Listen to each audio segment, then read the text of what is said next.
If you think your practice's IT systems are secure because you have the latest tech, think again. If you bemoan the existence of hackers and wonder what you can do, keep listening. It's not the hackers or your tech, it's the people in your practice. My guest today helps organizations from small practices to Fortune 500s know what they can do to avoid the biggest security scams threatening them. And he's going to give us just a little taste of what that looks like on this episode. I'm Carl White, principal at Market Advisory Group, which is a healthcare marketing agency, and I'm also the host of Practice Care. The mission for both is the same, and that's to help private practice owners stay private. That's usually what they want, but care is better when it's the providers of care who own the practice, because then every decision they have to make, business, clinical, whatever it is made by the same people who have to turn right around and take care of patients. So we can feel quite confident that the needs of the patient are always top of mind. My guest today is Robert Siciliano. Robert is a security analyst, best-selling author, and the architect of the strategic human firewall. As a recognized educator in personal and corporate protection, he's the straight-talk voice for a digital age. Robert has appeared on CNN, Fox News, CNBC, and Anderson Cooper 360, and he's published his insights in the Wall Street Journal, the New York Times, and Forbes. Robert has served on the board of the Identity Theft Resource Center and is a core contributor to the Realtor Safety Initiative. He is a man who literally goes to the extremes to prove a point, once even buying a working ATM on Craigslist just to demonstrate how easily our secure systems, air quotes, secure systems can be cracked. God, I got to hear more about that one. But first, thanks for coming on Practice Care. Thank you, Carl. Happy to be here. What does a working ATM cost? I Yeah, guess on well, Craigslist.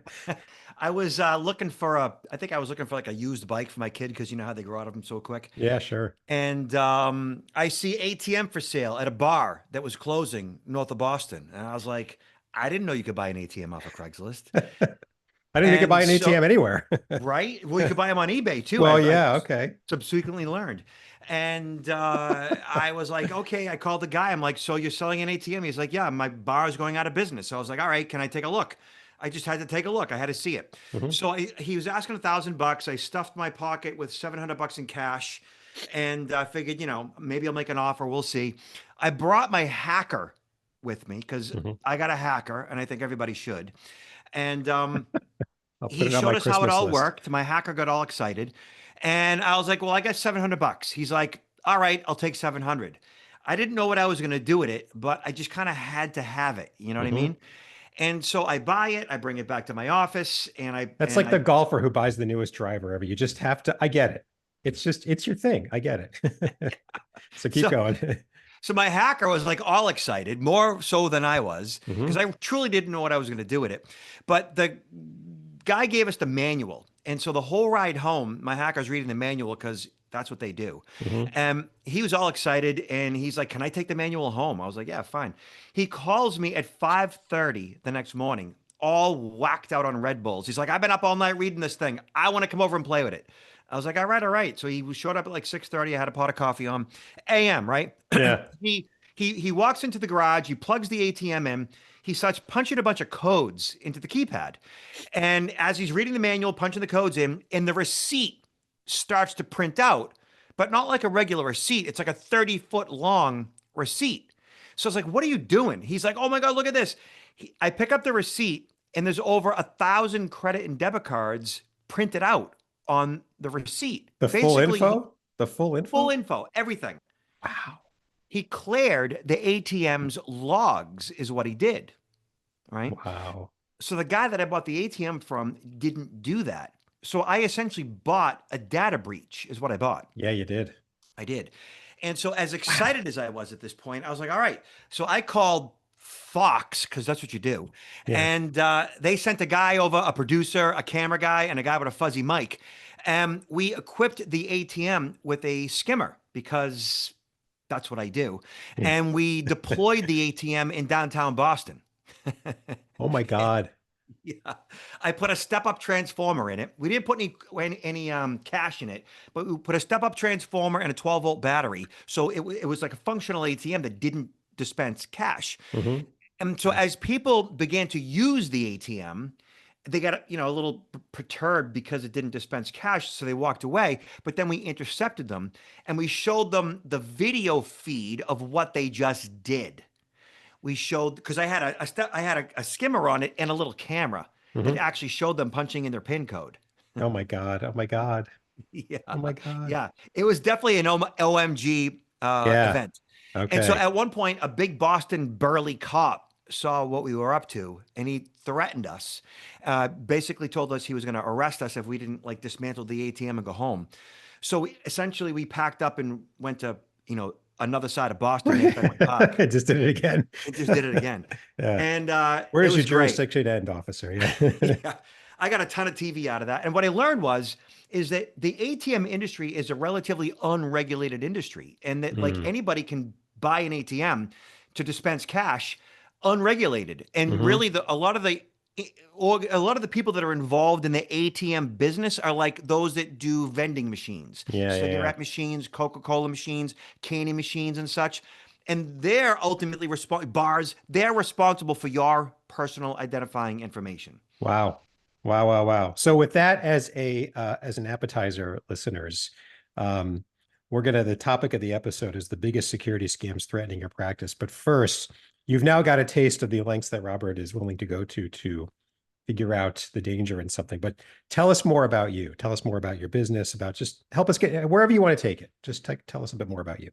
I've been doing what I do professionally for 30 years. I've been involved in personal security as it relates to violence and theft prevention for about 40 years.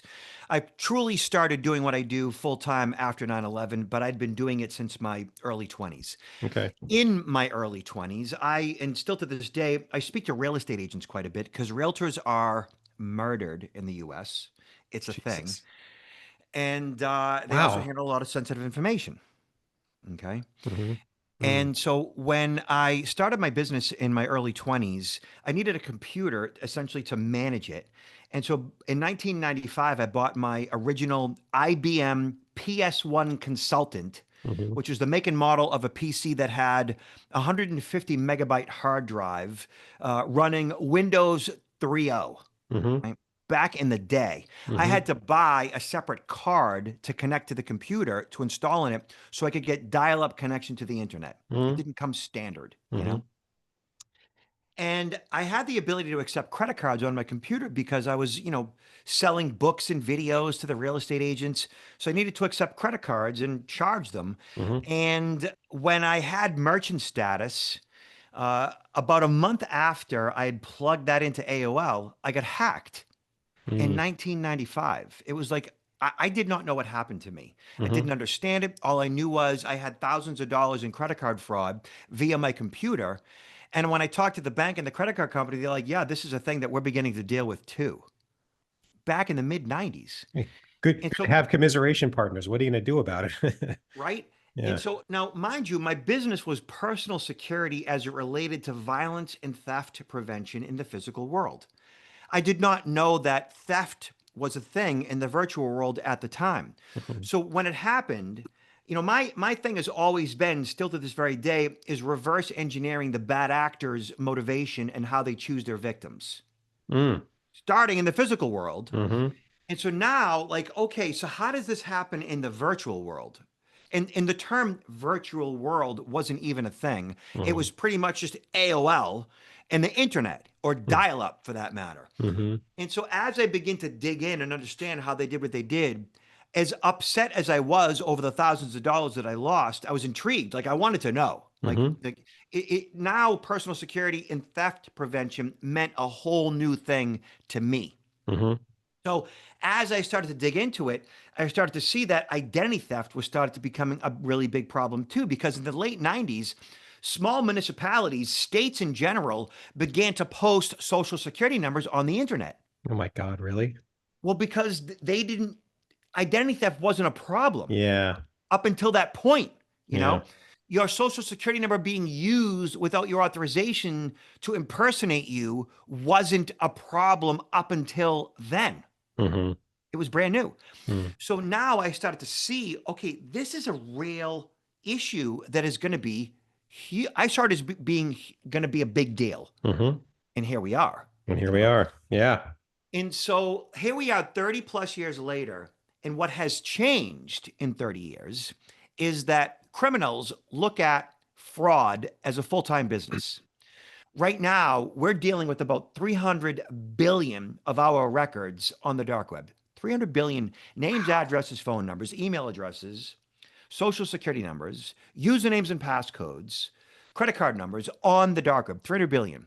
Of that 300 billion, about 20 billion of them are passwords, actual passwords of us, Mm, on the dark web. So right now, organized crime is literally organized, mhm. and they treat fraud as a business. Right now, the dollars they say we're going to lose is about 12.2 trillion by 2031. Wow. And So is that when the revenue of the bad guys? yeah, You flip that and there it is. Okay, yeah. yeah.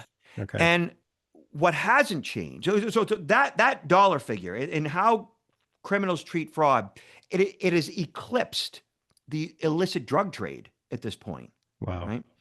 What hasn't changed is the user, like you and I. What Mm, hasn't changed are the people who access their computer and their mobile phone on a daily basis, meaning like our understanding and recognition of risk really truly hasn't changed much in 30 years.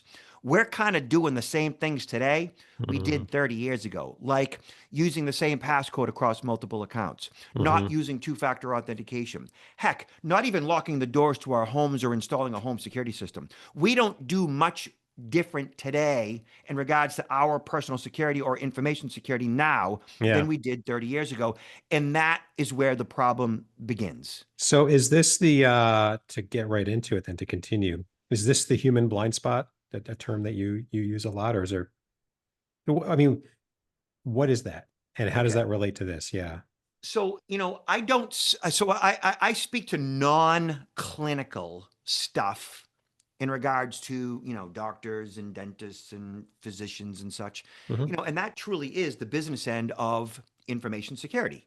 Yeah. Which ultimately, from my perspective, starts with personal security. It begins with the individual. Hmm. It begins with you and I and our ability to understand and recognize risk in our own personal lives Hmm. so that we can adopt those basic principles into our professional lives. Hmm. And the human blind spot truly is about the human, the employee, the doctor, the dentist, and so on. Hmm. And that starts with um, our psychological and biological default to trust. Hmm. Trust is fundamentally our blind spot. Okay. Interesting. So what this means is, right, and doctors and dentists and physicians and such will understand this. Okay. We are an interdependent species. We depend on each other for our survival. Without each other, we would fail to exist. Truly, like Okay. man needs woman, woman needs man, ultimately to procreate. And that is our entire motivation as a species is to procreate, to Hmm. further the species. That's what we do. That's how we are wired. Hmm. And the basis of that wiring is that we want and need to trust each other. We trust by default. Hmm. And that fundamentally is a blind spot Got when it. it comes to recognizing risk. It truly is. So it is a cognitive gap where biological trust overrides basic suspicion. We want to believe people, Hmm. and it leaves the door wide open for all kinds of fraud and deception. Today, AI enhanced deception is a big deal. Think Yeah. of it as like this biological default to trust and like the psychological shortcuts or the heuristics that criminals use to bypass human logic. Hmm. And they do that by affecting us emotionally. Hmm. Think of it as biological impulse versus intellectual understanding. I It's get that it. Yeah. internal conflict between our evolved survival instincts and our modern knowledge or lack of knowledge, truly, of digital risk. Yeah. If we go throughout the day, week, month, year, giving the benefit of the doubt, every single phone call, email, text message that's meant to do us harm, eventually one or two of those in the course of a year is going to slip in Hmm. and it's going to hook us because emotionally and intellectually it makes sense to us. It grips us. We click the link, we react, we respond, and next thing you know, we have ransomware on our entire network and we can't access any patient records. Yeah. And so So what do you do about this? What do you do about, how do you deal with your base motivation to exist? Right. And what, what allows that to happen? So the motivation to depend on somebody else and then to trust them as as a component. What do you do? So it begins with understanding what the human blind spot is Mhm, and what we need to do intellectually and emotionally to overcome that. mhm, And so, what I've developed over the past 30 years of doing what I do is I've developed a methodology that allows humans to essentially stop in their tracks to be able to recognize risk in the real world, personally and then professionally. okay. So, for example, like, you know, we call it situational awareness in our physical environment, for one thing. Mhm, Situational awareness is like you're walking down the street, you're looking to the right, you're looking to the left, you're knowing what's going on behind you, you're paying attention to what's happening in front of you. And as you're walking, if you see somebody that, for whatever reason, they make you hmm, feel a little funny, like, what's this person looking at me for? They're paying unwanted attention to me. That situational awareness is like designed for you to recognize a predator in the real mhm, world. mhm, mhm, A wolf is a predator. A lion is a predator.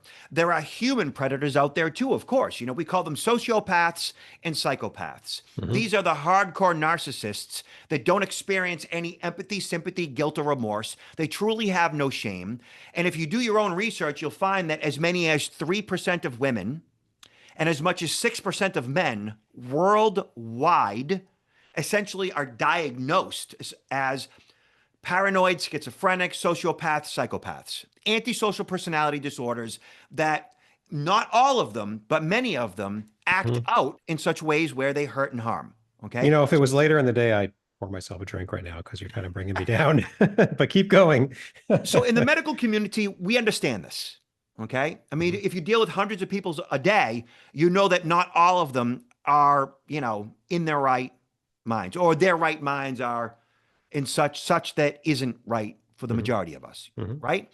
Okay. That said, once you begin to recognize the true risk, which is the human, and recognize that we default to trust because that's how we're wired. Okay, so what do we need to do, or how do we need to look at the world to become what I call a strategic human firewall?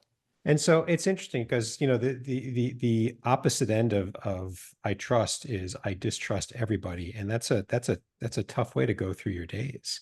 And so maybe there's a keep going, but it's like if you're going to tell me like you just gotta fundamentally not like anybody or trust anybody, or I mean I don't know exactly what, but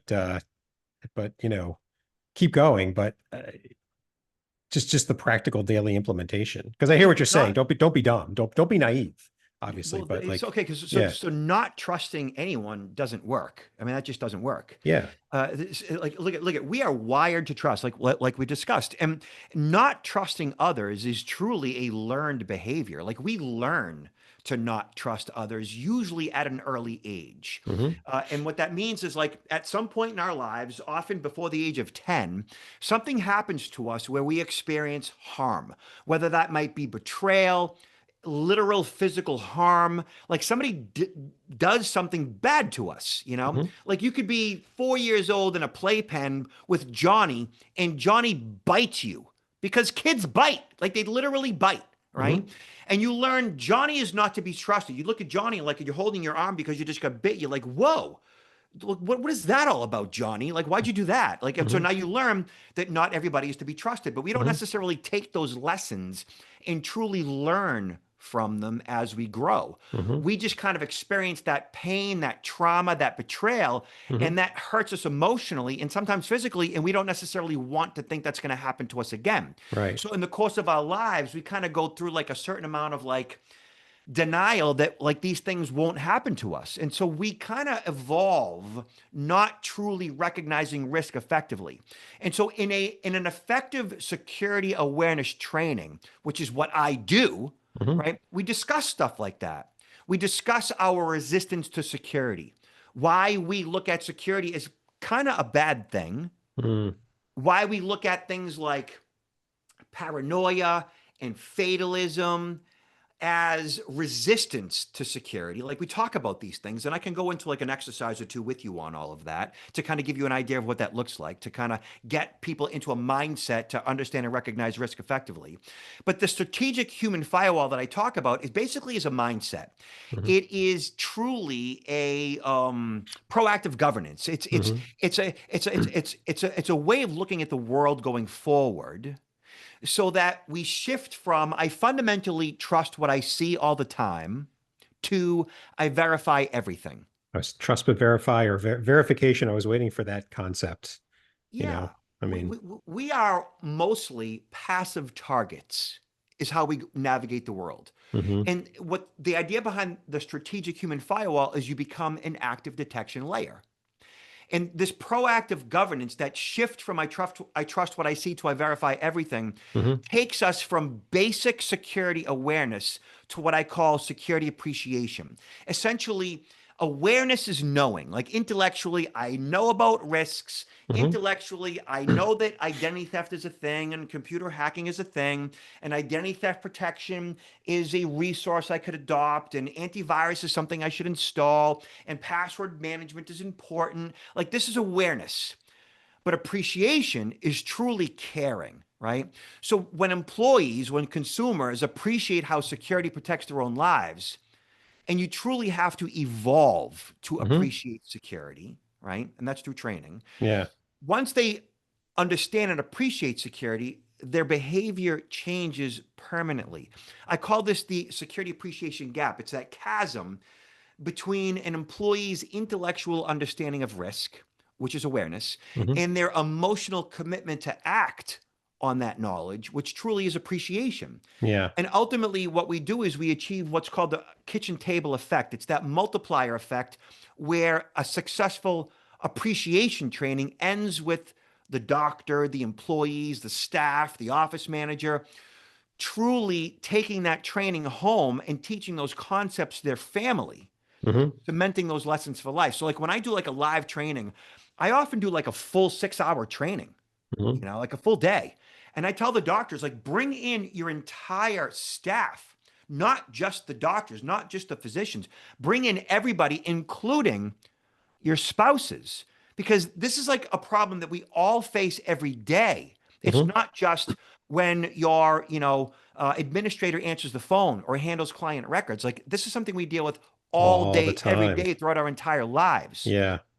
So this process is truly like getting in front of a live audience and asking a lot of different questions, Yeah. which I can give you examples of what those are, and then going over those answers and what those answers mean to the employee and to the doctor, Hmm. as to and what those questions and those answers actually show us, or show me, and Hmm. shows them, Yeah. is what their resistance is Yeah. to security. Couple reactions. I'll say it differently. The gap, I think of it as what you do about something has to be consistent with what you say about it. So if you acknowledge, of course, there's all sorts of risk, but you're not going to change, well, then you're fooling yourself. I think of it for me, um, times of just, this is the reality of today. Unfortunately, I used to not have a qualm of storing my credit card information in a browser. I won't touch it now. No way. After 3 or 4 hacks between, my family and me, we've probably got 5 years of free, 12-month credit rating piled up because that's all they can think to offer. I look at it and I go, I don't, thank you. I don't want to get a letter. I don't have to deal with this. So the bad guys get badder and they get smarter. And there's something called Change Healthcare, which sort of was this massive sort of, backbone of a lot of patient data. And they got hacked. And the ripple of, and it's like, how many more hacks you need, how many more bad stories you need to see before you go, you know what? No, I'm not storing, I don't store my credit card with anybody anymore. Two-factor all over the place. Yes, because I'm like, look, I can bemoan how bad it is, but this is the reality. It's just, Change Healthcare paid $22 million in ransom. They were down for quite some time. well, and a couple of our clients used it and just, my God, I mean, for a while, well, their schedule blew up because they Yeah. couldn't access it, their patient schedule. Everything was on paper. It was like back to 1955 or whatever. I mean, it was, and they were, I mean, oh my God. Yeah. So yeah, 22 million plus the associated cost, plus, the total, but I mean, it's just like, who wants the disruption? Like, you just got to just be willing to change what you do and I just look at it, I go, this is it. There's these bad guys. I don't like it anymore than anybody else. But that's the state of play today. That's my take on it. So your experience regarding vulnerabilities and risk and credit cards being compromised and recognizing and understanding that there's certain things you can't or won't do going forward is the process of engaging in risk management Yeah. because of pain, Yeah. right? And You so just the got to idea call, you just got to behind accept reality for what it actually is. yeah, You yeah, just, yeah. until you do that, you're just The delaying it. methodology behind the understanding the human blind spot and engaging in becoming a strategic human firewall is this proactive governance so Mhm. that going forward you understand all the aspects of Mhm. reducing risk in regards to, say, credit cards in the browser, password management, two-factor authentication, locking the doors to your house, installing Mhm. a home security system, Mhm. updating your hardware, updating your software, Mhm. recognizing all the various scams that happen every single time the phone rings, an email comes in, or you get Mhm. a text message. Mhm. So that proactive governance means that going forward, becoming a strategic human firewall is you truly appreciate the value security has in your life and you know what to do because you actually spent an hour, 2 hours, 6 hours with a security expert that Mhm. spent time with you so that going forward, you truly understand this for the rest of your life. Yeah. That's the point.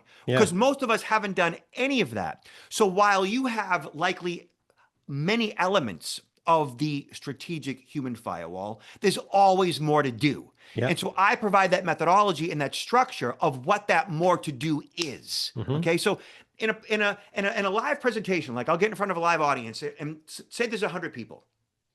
I start asking qualifying questions Mhm. that essentially are designed to challenge their belief systems. Mhm. So when we talk about training someone on anything and we talk about belief systems, like that's not necessarily like what you might get out of a clinical training. Oh, Out I of a get it. clinical Right. training, Because you're getting you've, like, do this, do that. Here's how it works. These are the procedures. But when it comes to security awareness, you actually need to challenge the human and where they're at in their lives and that makes truly their sense. belief systems because security is a very different animal. Yeah. Yeah. I think of it as, for me, I'm like, Carl, what do you self-talk? What are you complaining about? Like, you complain all you want. Not going to change. You got to, like, you know, just get over it and just, because I'll spend 10 times the amount complaining, that it would take just to turn on two-factor or whatever, I mean, but you're right. You got to get over yourself on this one because it's a deeper thing. And I'll tell you, we could spend 3 or 4 episodes on that, but I want to keep moving because we also, um, the newbie, AI deep fakes and voice cloning. I got to tell you, this one just makes me shiver a bit. So how the hell do you prepare for this one? So the beauty is that like there's so much wonderful things happening with AI, but there's also it's a double-edged sword. Yeah. You know, Mhm. unlike it's like a hammer. Like a hammer can be used to build a person's home. It could also be used to crack a skull, right? Mhm. I mean, Mhm. Yeah. that's the reality of it. Yeah. Okay. And so, but AI, as far as the bad actors are concerned, has stripped away the clumsy red flags of traditional fraud, is what it's done. In the past, criminals relied on what we would call blunder force phishing, essentially mass blasting emails riddled with scammer grammar. Mhm. Today, generative AI allows for high precision impersonation at scale. Criminals use what we call neural puppetry to generate perfect lies, is what they do Jeez. now. Okay. Jeez. And by scraping just seconds of audio or video from you or I on social media, from there, they engage in voice cloning and full blown video deep fakes, which allows them to impersonate a trusted source like you or I, like a spouse, a CEO, an attorney. I believe with 100% accuracy at this point. And what this does is it weaponizes our human blind spot. It weaponizes that biological default to trust, making deception feel 100% human. And furthermore, what AI also does is it automates what we call the grooming process, which essentially uses normalizing dialogue to build rapport with their victims. So it removes the manual labor of social engineering, allowing a single predator to pilot thousands of digital puppets simultaneously, bypassing technical firewalls and hacking humans. So that's the bad of it.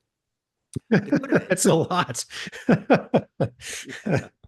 Listen, I, I I am would have I am refilled my drink by now, but keep going. I am an eternal optimist. That is my nature. Okay. I am the glass is absolutely half full. Okay. Okay. And I don't worry about any of these things. I just do something about it.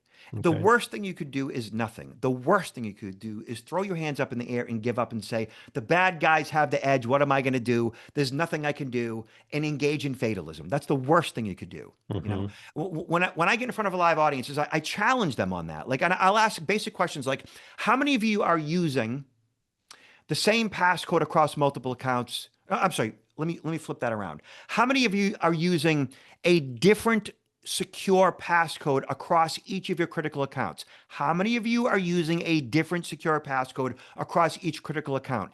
In an audience of 100, if I get 10 people to raise their hand, that's a lot, Hmm. which means 90% are using the same passcode across multiple accounts.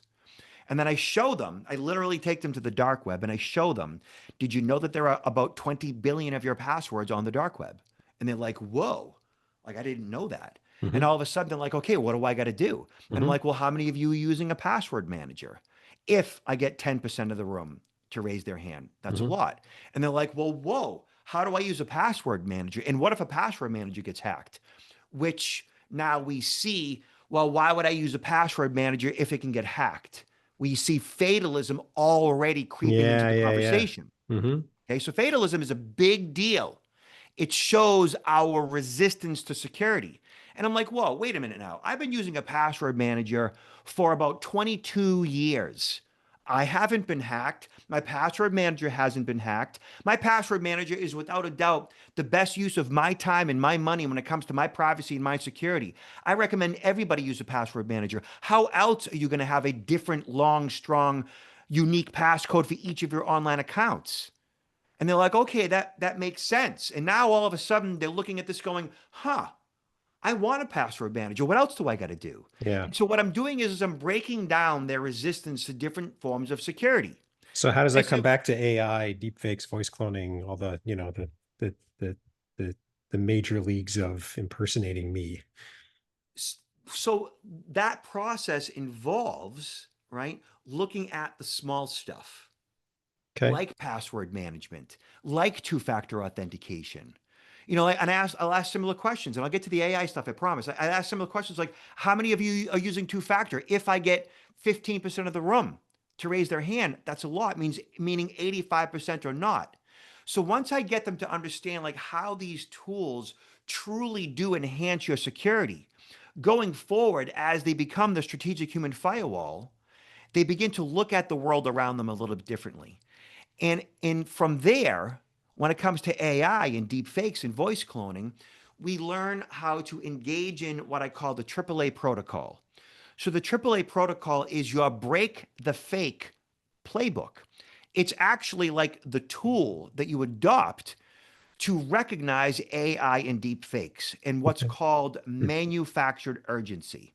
So, for example, the AAA protocol is analyze, authenticate, and act, which means analyze, recognize that deep fake, recognize the manufactured urgency. So, what is this phone call or video all about?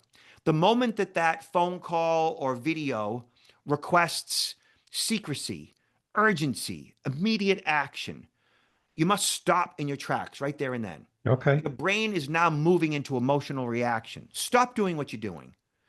Take a breath, move back into analytical thinking. So analyze what's happening in front of me. Phone call, email, text, video. What's happening? Authenticate, which is the second aspect of the AAA protocol. Okay. Identify, say, the digital mask. Treat every digital communication as a potential breach. Every phone call, email, text, pop up, video, whatever. Look for the technical, biological red flags. manufactured urgency. What's happening to me emotionally? What's happening in this communication? What is it designed to do? Is its point and purpose designed to separate me from my money, my sensitive information? And then act. Essentially, use what we call out of band verification. What is out of band verification? So with that phone call, text, email, pop-up video, never use the contact information in that email or phone call or text for that matter. Yeah. Use information outside of that dialogue that you might find online in your contact manager, Hmm. in your own documentation, Hmm. via the web. Hmm. Hang up and call the person back to verify that they are in fact who they say they are, that it's your daughter calling you, that it's your CEO emailing or texting you. Hmm. Engage in an out of band verification. Act really truly based on the previous, right? Authenticate, analyze to make sure that what you're being presented with is in fact legit. Hmm. Okay. That sounds doable. I mean, it's you can do this, you It's know? all doable. It Yeah. all begins with understanding and truly recognizing what security is and isn't. Let me ask you a really basic question. Hmm. So, and this is true. I do this with my audiences. I get in front of 100 people and I tell them, look, I'm a guy that has, I'm a guy that has 20 plus security cameras. Maybe a little excessive, sure. But I've been collecting them over the years. I've got like 2 or 3 per corner of my home. And Hmm. then I've got a few on the inside. So, like in general, people hear, okay, this guy's got 20 plus security cameras. What might you think they consider my worldview, my outlook? Like I wake up every day, I got 20 plus security cameras. I must be what? Paranoid. Paranoid. We as a culture, we as a society, we look at security and people who engage in it as paranoia. Mm. That is where our resistance to security begins. You know what's funny about that is we all have locks on our doors, but we're not paranoid when we lock our doors. I guess some would think that they are, but I think many don't. And it's like, where does the line, where does for the typical person, I'll tell sensible you. turn into paranoia, I'll tell you. So, in that line of questioning, again, I got to challenge belief systems. That's what I do. I ask, okay, how many of you have a home security system? Because your home is your castle, right? Mhm. Your home is where you lay your head. Your home is where like your stuff is. Your home is where like the living, breathing beings that you made, Mhm. live in the next bedroom, Mhm. right? How many of you have a home security system? If I get 15% of the room to raise their hand, that's a lot, Mhm. right? Which means 85% of the population doesn't have a traditional home security system. And so in the US, every year, 1 to 2 million homes are burglarized Mhm. every year. That means in the next decade, 10 to 20 million homes will be burglarized. Okay. And so I say, okay, so why don't you have the home security system? And this is where we get into the audience, interaction. So Mhm. why don't you? And the hands begin to fly up. Well, we don't have a home security system because we have insurance. I love that. As I hope to if God I never use the insurance I have. I get Yeah, it, and I hope to God, as if insurance is going to protect you at 3 a.m. right. Okay. And then the next answer I get is, well, we don't have a home security system because my husband says if they're going to break in, they're going to break in. There's not much we can do to prevent it, which is fatalism. Yeah. And I say, well, honey, I would divorce him because he's not interested in protecting you and your family, from my perspective. Hmm. That's just me. Right. Okay. But the most common answer that I get, Carl, this is Mm. this is really where we see why humans resist security. Well, we don't have a home security system, they say, because I don't want to live like Like that. that. Yeah. What does that mean, Carl? Uh, I don't want to have to accept that the world might come at me and break in. I don't want to accept that is how I I would would. prefer to live in denial. Yeah. I don't want to live in fear. Yeah. I don't want to have to worry. I don't want to be paranoid. Yeah. We have an extremely unhealthy relationship with security in the US. Hmm. And that dichotomy of what we think security is worry, fear, paranoia. Yeah. versus what it truly is, which is about gaining a degree of control. It's about managing risk. Mm-hmm. It's about putting systems in place. Mm-hmm. It's about putting a seatbelt on because it gives you control over the vehicle. Should something swerve in front of you, Mm-hmm. it keeps you tight in your seat so you can control the steering wheel, the gas, and the brakes. So when you swerve, you don't end up in the passenger seat Mm-hmm. and you end up in a ditch. It's all about gaining control. It's the smart thing to do, but we don't look at security as that. Yeah. We look at it as a bad thing. Yeah. So as I challenge their belief systems and get them on the same page as I am, Mm-hmm. recognizing risk, becoming a strategic human firewall, overcoming the human blind spot, putting basic systems in place like password managers and two-factor authentication and locking your doors and installing a home security system, all of a sudden they're like, whoa, this isn't what I thought it was going to be. This security awareness training is like about me. It's about my concerns. It's about my worries and my fears. It's about me protecting my passwords and my money and my identity and my kids' digital footprint. Mm-hmm. I want to know more. Mm-hmm. That's how you get people to drink the Kool-Aid of security. Mm-hmm. There you go. Um, we have covered a lot. My gosh, we have covered a lot. Is there anything though in the context that we talked about that you think we should have touched on but just didn't get to? Listen, all of this is 100% implementable with or without me. Mm-hmm. I will tell you that I don't know that anybody who provides security awareness training actually speaks in regards to challenging belief systems. Mm-hmm. The dichotomy between what security is versus what it isn't, it's not paranoia, it's control.